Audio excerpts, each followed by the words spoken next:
Online classes में सभी भैया बहनों का पुनः स्वागत है। भैया हमारा बिंदु ग्रामर का जो चल रहा था प्रीपोजिशन, इसी को आगे बढ़ाते हुए आज हम बिंदु पढ़ेंगे फोर।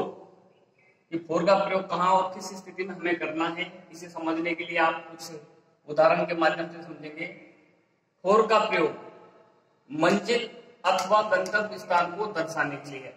अर्थात हम किसी निश्चित स्थान पर पहुंच रहे हैं या गंतव्य स्थान की ओर रवाना हो रहे हैं तो उस स्थान से पूर्व भी फोर का प्रयोग करते हैं। दूसरा है उद्देश्य बताने के लिए। उद्देश्य की हम किसी कार्य को, किसी उद्देश्य को, किसी काम को लेकर कर रहे हैं। मूल्य के आदान प्रदान के अर्थ में कि किसी वस्तु का कितना मूल्य है और किस में घट है, इस माध्यम को दर्शाने के लिए भी ऑफ का प्रयोग करते हैं। समय सीमा को इंगित करने में समय से पूर्व फोर का प्रयोग करते हैं, जो प्रेजेंट परफेक्ट कंटीन्यूअस में है। जो समय की निश्चित अवधि होती है, पीरियड ऑफ टाइम, उससे पूर्व फोर का प्रयोग करते हैं। इन सब बातों को जानने के लिए इस उदाहरणों को समझेंगे। यहाँ फर्स्ट एग्जांपल को देखेंगे। ही लेफ्ट फॉर मुंबई टुडे। वह आज मुंबई के लिए रवाना हो गया। तो गंतव्य स्थान मुंबई है, तो गंतव्य स्थान से पूर्व यहाँ प्रीपोजिशन फोर का प्रयोग हुआ है। Second example, I go for a walk daily. मैं प्रतिदिन भ्रमण के लिए जाता हूं। अब यहाँ भ्रमण पर जाना उद्देश्य है और उद्देश्य को बताने के लिए भी फोर का प्रयोग करते हैं। तीसरा example, I bought this pen for rate 5। मैंने यह पेन 5 रुपए का खरीदा, अर्थात 5 रुपए मूल्य का खरीदा। तो मूल्य को दर्शाने के लिए भी हम फोर का प्रयोग करते हैं। चौथा एग्जांपल हम देखेंगे। Ram is going to Jaipur for a month. कि राम एक माह के लिए जयपुर जा रहा है और एक माह पूरे महीने की अवधि है, तो पीरियड ऑफ टाइम यानी समय अवधि से पूर्व फोर का प्रयोग करते हैं। नेक्स्ट हम पढ़ेंगे इसके बाद सिंस का प्रयोग।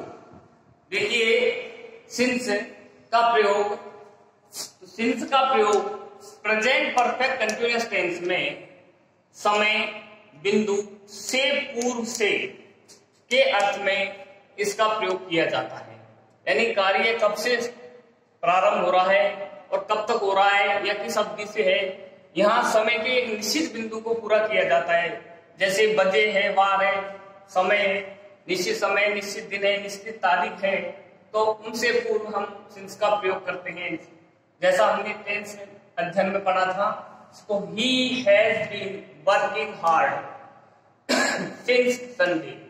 यानी since संडे से, यानी जो पूर्व में संडे था उसी से और निश्चित समय से वह अपना कठोर परिश्रम कर रहा है और अब तक भी कर रहा है। I have been reading in this school since 2015। तो मैं इस विद्यालय में 2015 से पढ़ रहा हूँ और अब भी पढ़ रहा हूँ। जो 2015 निश्चित सत्र था तो उस सत्र से मैं पढ़ रहा हूँ और ऐसे में सत्र, माह, दिन, इससे पूर्व सिंस का प्रयोग करते हैं। आगे देखिए दूसरा अगला ऑफ का प्रयोग। कि ऑफ का प्रयोग हमें कहाँ और किस कंडीशन में करना है। ऑफ का प्रयोग संबंध दर्शाने के या संकेत में, यानी किसी विषय में हमें कोई संकेत करना हो या किसी का संबंध बताना हो तो वहां भी ऑफ का प्रयोग होगा। और किसी वस्तु का विभाजन होना है, टुकड़ा होना है या उसमें शामिल होना है तो वहां भी ऑफ का प्रयोग होगा। और कारण या प्रभाव दर्शाने के लिए, यानी किसी कारण से कोई काम हो रहा है या किसी का कोई प्रभाव है तो उसे दर्शाने के लिए भी हम ऑफ का ही प्रयोग करेंगे। अगली बात है किसी वस्तु का किसी धातु से बने होने पर उसे दर्शाने के संदर्भ में भी ऑफ का प्रयोग करते हैं। कि कोई धातु या कोई वस्तु किसी धातु से बनी है तो उस धातु से पूर्व ऑफ का प्रयोग होगा। यह बात हम हमारे एग्जांपल के माध्यम से समझेंगे। Example first, the legs of the chair are broken. तो यह संकेत हुआ है कि कुर्सी की जो नीचे की डंडियां हैं, जो टांगे हैं जिन्हें हम बोलते हैं, वो टूटी हुई हैं। किसकी? कुर्सी की। तो यह संकेत हो रहा है। तो इस तरह यहाँ संकेत होने पर लेग्स ऑफ द चेयर, कुर्सी की टांगे, नीचे की पाए टूटे हुए हैं, ये संकेत हो रहा है। तो संकेत से पूर्व ऑफ का यहाँ प्रयोग हुआ है। Second example, a piece of paper. यानी पेपर का टुकड़ा, कागज का टुकड़ा। यहाँ एक कागज है और उसका विभाजन हो रहा है, टुकड़ा हो रहा है, तो उस विभाजन को दर्शाने के लिए भी ऑफ का प्रयोग करते हैं।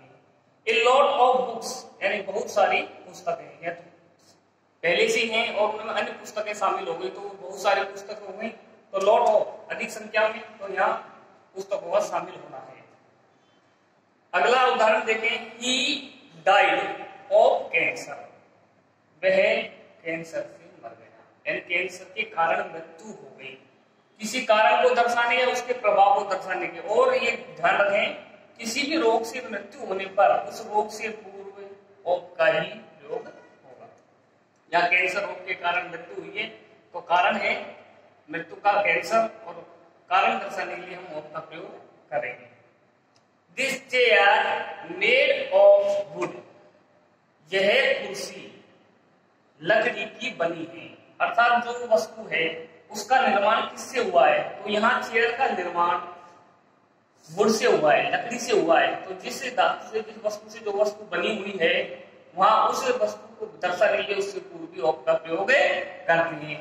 इस प्रकार हमने इन उदाहरणों के माध्यम से इन बिंदुओं को समझा, और अगले कालांश में हम कुछ अन्य बिंदु आपके सामने लाएंगे। आज तक इतना ही, धन्यवाद।